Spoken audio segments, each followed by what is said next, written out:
Okay, this is the conclusion part. I'm going to ask you some closing questions. Now, you've seen Inside the Actor Studio with James Lipton, where he has those questions at the end. Do you have to answer them really fast?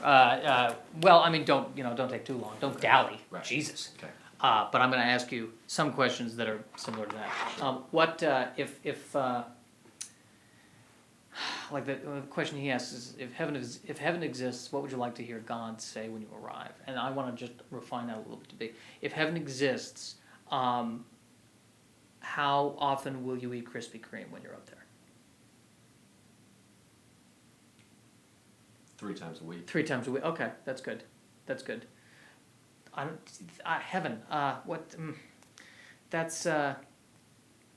You know what my fear is? My fear is that we're gonna die, but nothing changes. Like everything just keeps going the way it was. Like you'll still have to go to Flappers the next day. Like you'll die and then you'll go. Yeah, you'll die and then the next day you're like, all right. You just wake up in your room and it's. Oh, I gotta go to work, and it's just a continuation. Would you? No. You don't believe that? No, I'm telling you, it's false. It's false. How do you know? Well, you had the surgery. Did you see? Did you see God? Did you talk to God? What did God say? Did He say, "Listen, you get a room at the Holiday Inn"? No. God and I go back and forth. I was raised religious. Then I had this whole theory that the apple was the devil, Apple the corporation, because their logo is a bite out of an apple. Uh-huh. Which is the story of Adam and Eve, the forbidden fruit. I feel like when you're on an Apple product, it's like you're giving into temptation. Right. Just a thought. Right. Subliminal messaging. Well, hey, listen, I never met the devil until I used Windows 8. Ho!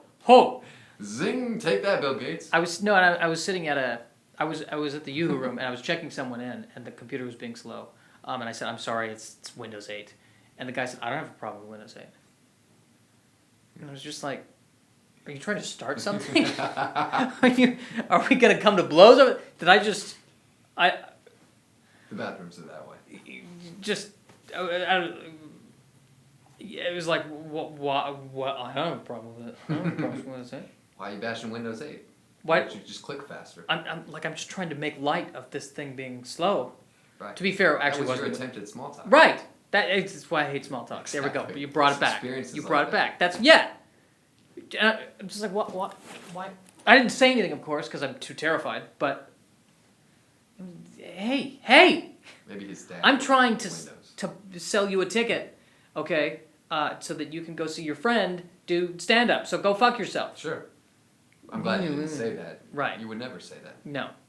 And the weird thing and this is the weird thing too. Sometimes if I'm hosting in the U, and sometimes I have to help people before the show. It's weird to talk to people and then go up and perform. I greeted everybody who went into the show last night. I was like, "Hey, enjoy the show." So now you're going to be contrary too. Thank you. Good. Perfect. Well, what would you're like hiding yourself so that once you go up on stage, that's the first time they're seeing you. You prefer it like that. And I've heard it said too that when you're hosting that the way you do it is the way you're supposed to do it. Oh. You're in the right. Hey. But I don't. The problem is that I don't want to rub them the wrong way before you even get on stage. Not even here. Here's what I love about stand-up is that I go up, I have a conversation with the audience, and I don't have to hear their side.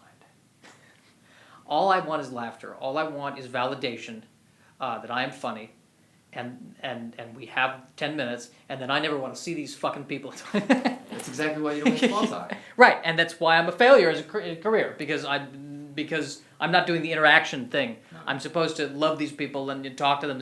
Like Gabriel Iglesias, perfect example, will spend hours with his fans after a show and hang out with them. And he's got a huge following. I'm trying to work through this and get over this. But we'll see. But why would you... That wouldn't be very Josh of you, and you are you. So what makes you funny is the fact that you're neurotic. So maybe there's a way that you can interact with fans that's very like... You don't shake their hand, but you like give them an elbow bump, or you. The fist bump is okay. I just don't think I'm cool enough for it. But maybe. What do I like? It's just I just want to throw jokes at you, and I want you to laugh, if you don't think it's funny, I don't want you to laugh because I want an honest read so that I know for the next audience so I can do better for them. Sorry, I fucked it up for you. Right. And just throw jokes at you, you laugh, and then if one of you happens to be an attractive woman who's very centered, who's emotionally very centered, who is attracted to me and doesn't know why, and there's nothing you can do. It's just one. Right, one. There's got to be. Yeah, you'd think. Took me till 32 to lose it. You'd think. I don't know. Well, that was how you found out that she needs to be centered, huh? Right. Well. Before you were just thinking a girl. Now you know she can't just be. Well, now the girl that I lost it to was I mean, she's neurotic too, but she's not that neurotic. I mean, she's pretty okay. I mean, compared to other people. And what I liked is that she kind of just came right out and this is what I want to do, and we did it. You're not. There's no chance at number 5, is there? That was all in the past. You guys still keep in touch? Well, I went through the same thing you did in a way where I'm not in love with her and I felt guilty about it, and I thought I don't want to keep having casual sex with someone that I'm not in love with. I feel like I'm leading her on, and Right. I feel bad about that. Right. So I thought it's better to stop it, and I just kind of want to be more grounded in my own life before I could go. I don't even know if I want sex again for a while. Like I haven't gotten tested yet. I'm terrified. I need to go do that. Surprisingly, I haven't gotten. That You'd is think of all the shocking. people. You would go. Right. Well, they day said you gotta wait for the AIDS. You gotta wait like 3 months after initial exposure. So I'm waiting for the AIDS to bake before I can go in. Sure. I don't want to, because the only thing I would hate more than going in to get tested is having to do it twice and having to pay for it twice. Just let's throw in a little cliche Jew, And that's what you would do, because if you went and got tested and they said you don't have AIDS, you'd be like, bullshit. the 3-month period, you don't know that. I'll be back. I get that. I think we got to wrap it up now. Yeah. Is there anything that I want to thank you genuinely for doing this? I want to thank you genuinely for everything. Even though I kind of feel like no matter what, I kind of pushed you into it. So I hope I didn't. No. You know. I could have easily Feel been like anywhere else. Exactly. That's why I appreciate you doing this, because It- you're like I could have. But I wanted to be here. Well, and, I appreciate that. And I think that if this isn't our official goodbye, but I know after next week I won't be here. So I just want you to know, I think you're a great comic, and you're on that track Thank you. because of that voice. Like, you don't try to sound like anybody other than Josh Schneider. So you're 4 or 5 years into this. Yeah, about 5 years. So you're 4 or 5 years away from that real chance at a series. Right. Well, hopefully, right. Yeah, call Josh. And you've been and how long have you been? You've been doing it like a year? Yeah. A year, yeah. And what I like about you is that you're starting from a very personal place, because you're talking about Graham and what have you. But what I want to see, there's more there. Yeah. Stop talking. Take Graham. Graham's the one thing blocking the audience from me. Right. I need to move her aside. Yeah, and there's a lot of interesting things. We started to get there with some of this stuff about your dealings with women, and that's because I think there's a lot of. Here's the other thing, is that you're a very nice, polite person. Thank you. Which tells me that underneath is a lot of rage. A lot of rage. Oh, I can feel it. A lot more than no one could be as nice and polite and happy and cool as I put off. Right, but No, see, it's not this is what I do. I don't know if you do this. Do you go home and have entire conversations where you just bitch people out?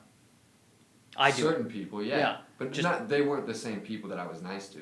They're usually Right. the people that I refrain from. But I mean, I spend a measurable amount of time having entire conversations where I just bitch someone out, like sometimes like for an hour, and I'm like, and I'm Is it wondering. something where you go like, I wish I said that? I make speeches at them, very eloquent speeches, like kind of like. Are there moments where something happens in person and you go, oh, I am going to make a speech at you tonight? I don't say I'm going to make a speech at you tonight, but I start like lecturing them, and then it's never good. If I actually did that, then I would feel guilty about doing it. Right, but once it happens and sets you off, you log it like, I'm gonna have to talk about that one later.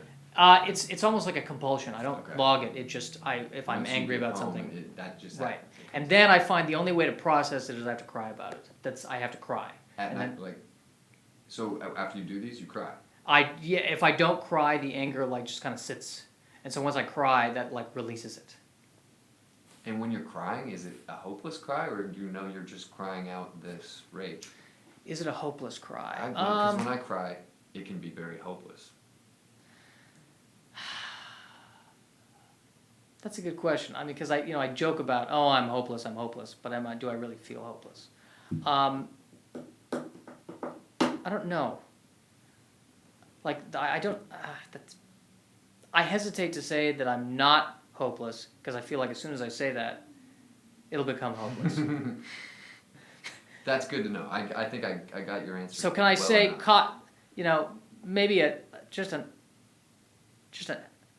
like one sperm worth of hope. That much hope. Hey, that little one sperm of hope created Joshua Snyder in 1981. 1982, the Yep. year Star Trek II beat Tron at the box office. Well, hold on a second. What month were you born? February. So it was 1981 that this sperm. Oh, you're right. Conception was 1981. Hey. That's true. That explains a lot. It explains nothing. No. Well, listen. Thank you very much for being on the show. Thank you, Brent Josh. Lowry. And we will be. I'm sure we'll be friends through. I many hope years. so. I hope so. I hope secretly you're not going home going, God, I hate that fucking guy. No. Okay. You know I that. never will. I know. We All just right. shook hands. Yes, we did.